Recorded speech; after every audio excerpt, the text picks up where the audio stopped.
Hey everybody, this is Tell the Truth Sports Radio, and it's the NBA Playoffs edition. I'm your host, Ron Fitch, and we're going to talk about the game the Lakers had and the game the Heat had to have both teams go up 3-1. That was an exciting night of basketball last night. I wanted to just specifically talk about these two teams. A lot of people focus on LeBron and definitely Jimmy Butler, the 56-point performance. Let's talk about the Laker game and the Grizzlies. It was back and forth. And then the Grizzlies kind of took over toward the end of the third quarter, and then toward the middle of the fourth, they kept the lead. The Lakers would come back. The Grizzlies kept a 3-5 point lead. They stayed the course. And I'm a Lakers fan. I'm thinking, well, the series is gonna be tied 2-2. And they're gonna have to find a way to win that game five, and LeBron may have to have a legendary game seven, or they're gonna have to win on the road because it just felt like it was a Grizzlies game. And Desmond Bane is a good basketball player. He's not a superstar. He's a second tier, really, really good star, and he performed well. Ja only had an assist and I believe 2 points in the fourth quarter. And it was Bane. Bane was great. He got looked a little tired. He missed a couple shots toward the end, but they're leading. And that fourth quarter was epic. And I'm gonna tell you, who would have been the unsung hero of the game was Jaren Jackson if they'd have won. His shot making, his shot blocking, his altering of shots. He's fair. He's as good a shot blocker as you're gonna ever see. And when Memphis went up 7, that was a point in the game I said, well,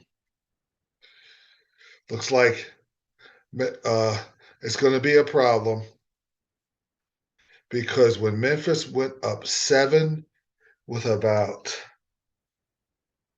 would say about 5 minutes left.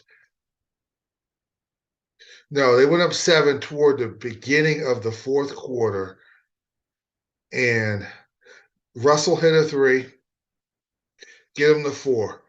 That was the biggest 3-point shot of the game to give him the 4. No, with 4 minutes left, it's 97-90. 5:13 left in the fourth quarter, and the Grizzlies get one more stop. They're headed back to Memphis 2-2, and Bane is the hero. Russell hits a 3. Russell comes out, hits another 3 to cut it. They cut to 4, then he hits another 3 to cut it to 1. Then he hits another 3 to give him a 2-point lead. But the one that got him the 4 gave him the confidence. Okay, we're still in this game. Okay, they hit us with a shot.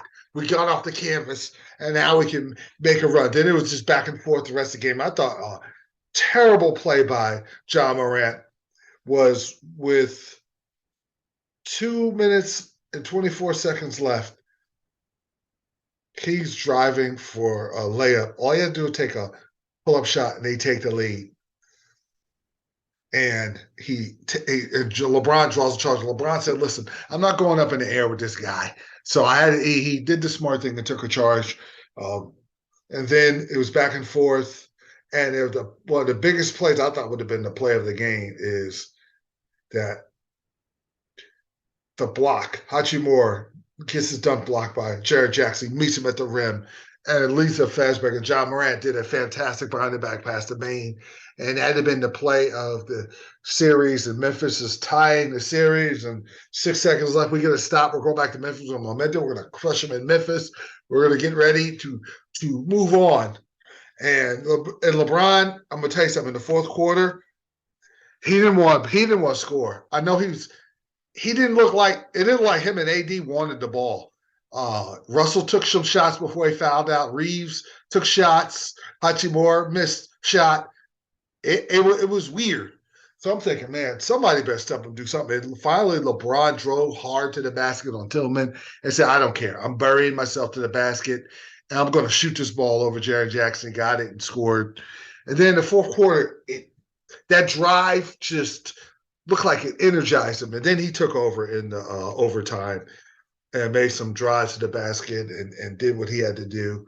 And they end up winning the game. And they outlast them. They showed toughness of heart, 117, 111. And we're going to talk about LeBron's. Of course, he had 22 points and 20 rebounds. He did do other things. He had 3 blocks. He had 7 assists. As far as scoring, it just looked like him and AD did not want us, especially AD. He had a horrible game. LeBron had a really good game. But it was just funny that he didn't want to score in the fourth quarter. So finally, he scored that layup. And then it was like, okay, all right, I needed that. And then in the overtime, he did what he had to do and took care of business. But Russell was the unsung hero. And Vanderbilt got him started.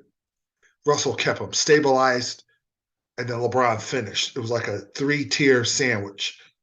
But Schroeder's defense on Ja Morant, keeping Ja Morant in front of him, because Memphis's offense is Ja Morant going to the basket, dishing it out to Bane or dishing it out to Kennard or whichever three-point shooter, or throwing the lob to Jaren Jackson. But the not having Clark and Adams is sinking Memphis. And the fact that Ja can't get to that rim because of Dennis Schroeder is one of them. I've seen him guard some of the quickest guards and do a good job on him. He turns the ball over like nobody's business. But, man, his defense makes up for that. So it was a team effort. Ever since they got those 3 players, Russell and Beasley and Vanderbilt, which should be on the Timberwolves. Timberwolves should have never gave those guys up because they were building something special. Now they're on the Lakers. They got a future. They got momentum. They're going to try to close them out. I don't think they are, but I think they have a good chance of closing Memphis out in Game 6. This is Memphis' game right here. I mean, of course Memphis could win the next 3 because 2 out of 3 is at home against.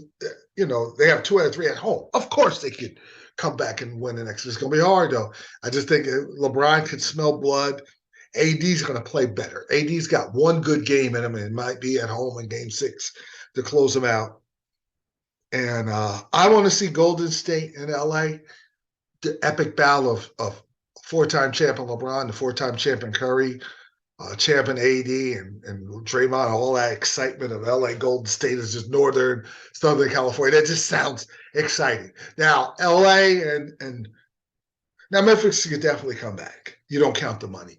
You can see Ja Morant and Fox. That wouldn't be that bad. Now, you can see LA and Sacramento. That's an old-fashioned, nasty rivalry back in the early 2000s. And that'd be Fox and could Schroeder stay in front of Fox? So this is going to be an exciting time as far as the playoffs, but that was a great game. Memphis played really good. I knew they were going to come back and play better, but they just made a lot of bad decision-making in their half-court offense in the fourth quarter that sunk them. Playoff Jimmy Buckets. Boy, he solid in the regular season. He's spectacular in the postseason. He is just that guy. 56 points and 9 rebounds, and he was on fire all game long.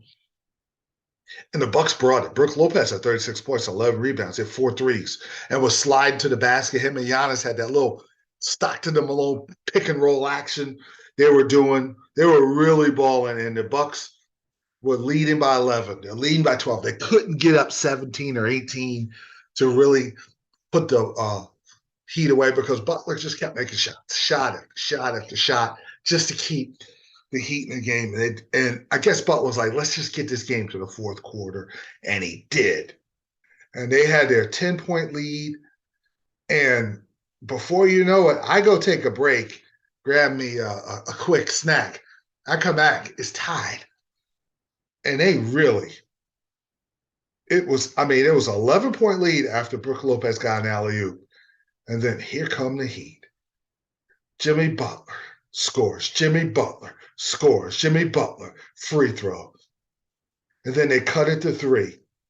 Then Caleb Martin hit a cold-blooded shot over Giannis. I thought it was the 3. They cut to 1. Then they get a steal. And they got the lead after all the work they put in. With the Bucks needing to win this game, and the Miami crowd is okay, but their fourth quarter crowd, if they smell blood, they could get real loud, and that place was rocking. But then Giannis tries to sweet drive to the hoop. Then then Caleb Barton hits a three. So okay, Miami's going to win. And then Holiday hits this tough 27-foot three-pointer to go up two. And you're thinking, all right, the Bucks are going to win. That was a big-time shot. But Butler gets to the free throw line and ties the game up.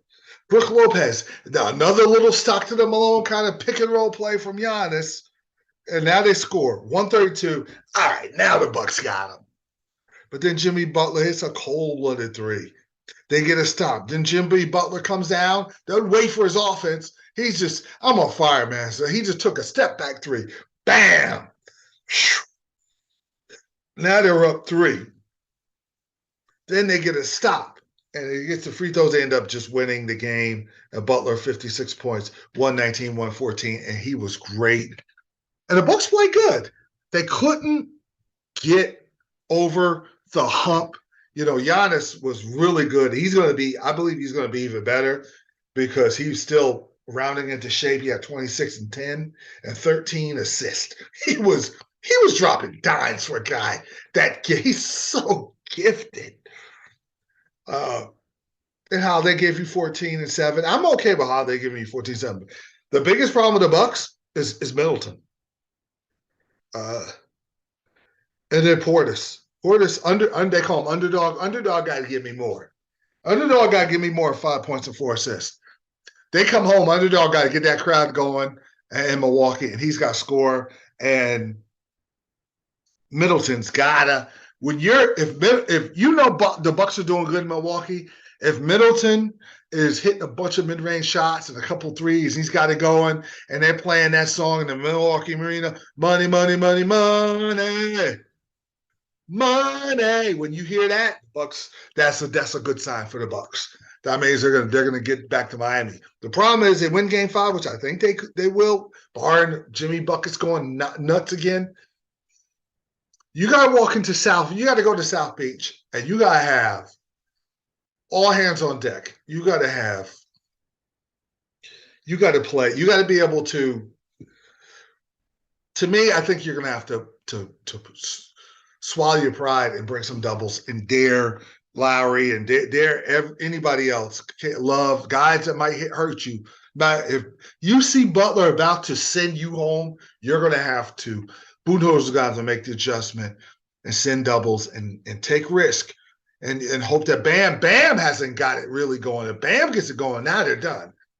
Bam Adebayo and Middleton are going to be X factors going forward in this series to see who gets going. Whoever gets going, that's going to be the